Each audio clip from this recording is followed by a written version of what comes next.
عندنا السكر الحباله وفقر الدم، ياك ما صايماش؟ لا دكتوره ما صايماش، ولكن كنت باغيه نصوم. والحمد لله اللي ما صمتيش، حيت فريمون كل عام تنتحطوا مع لي فام في هاد لا ديسكوسيون. طبيبه راني حامله، واش نصوم ولا لا؟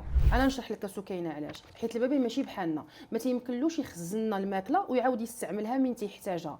داكشي علاش ما تيمكنناش نحرموه من الماكله 12 حتى 16 ساعه، حيت ديك لي فيتامين وديك العناصر اللي كاينين في الماكله هما اللي تيكونوا الجسم والنمو ديالو. داكشي علاش ضروري توصل له الماكله دون فاصون كونتينيو وباستمرار.